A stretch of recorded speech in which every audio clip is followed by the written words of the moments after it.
Alright, hey, this is Farmer John at Cornjaw Creek Farms. Today we're going to make a 5-gallon poultry waterer.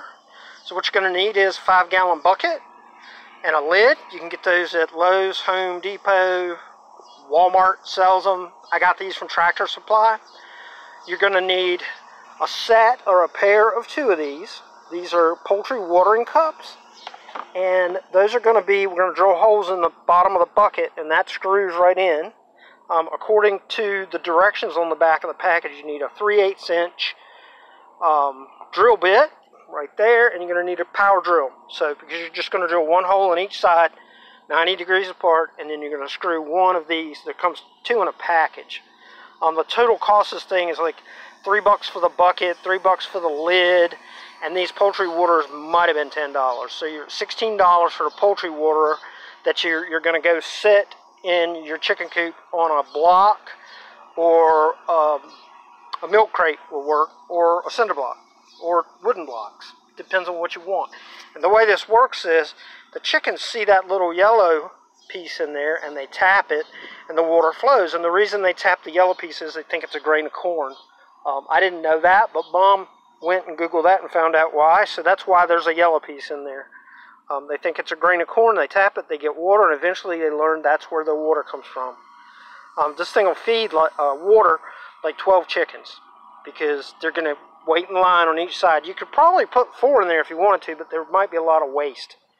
Supposedly these are self-sealing. So what I'm going to do is pause the video, and then we're going to drill the hole out for one of these and screw it in.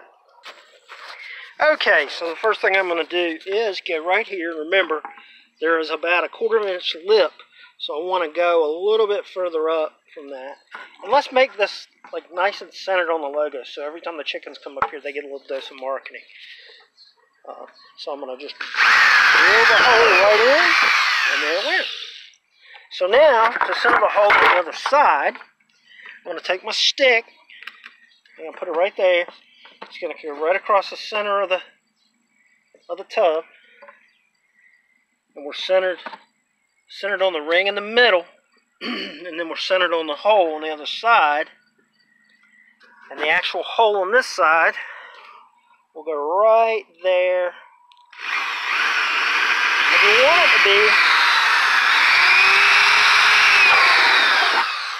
you want it to be about as flush as you can with the bottom of the bucket. You don't want a lot of lip there. You want as much water to come out as possible. So now, I'm just going to take this. It's got some threads on it. And I'm going to thread it in. And if you can't tell, that's kind of, it's snug. And there's a gasket on the bottom. So all you do is keep turning that in, and that gasket seals. You're pulling up, and that gasket is going to seal right up against. And there you go.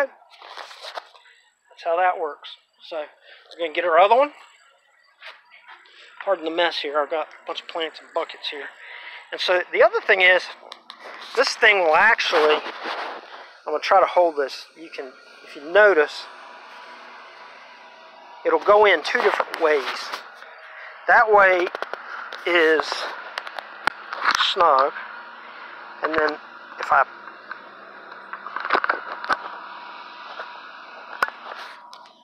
that one is on the bottom of the bucket. So if you see, it's up.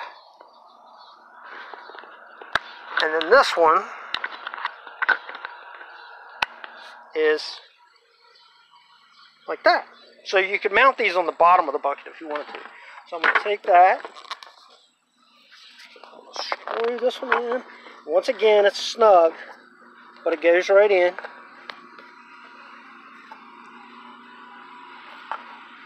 And there you go. So now you got 2 waters. And we're going to fill that bucket up. Okay, so here we are. I have a cinder block. I keep cinder blocks and stuff around here for spares. And we're going to set our water on there. That one's up off the ground. And then we're going to fill it up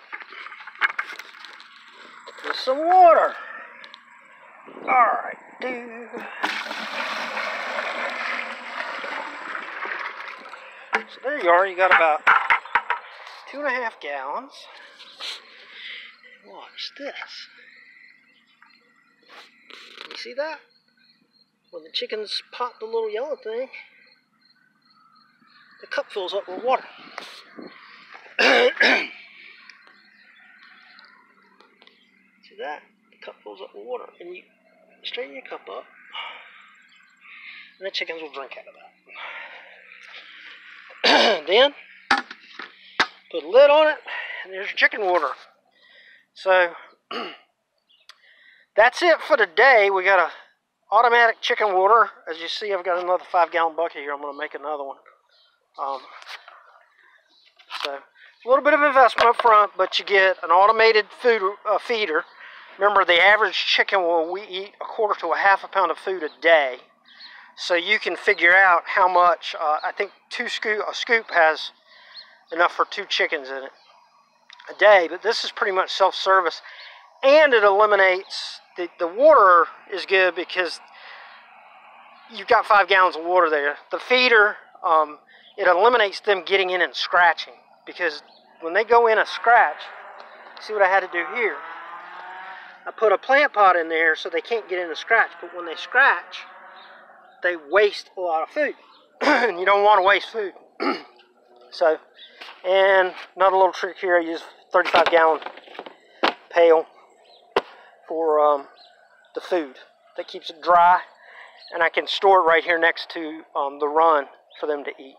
So I'm going to change out. I've got a pan. You see, there's the water in the pan, and of course they try to stand in the pan too. So the automated water and the automated feeder kind of keeps things a little more sanitary and a little more orderly, and they don't end up running out of stuff.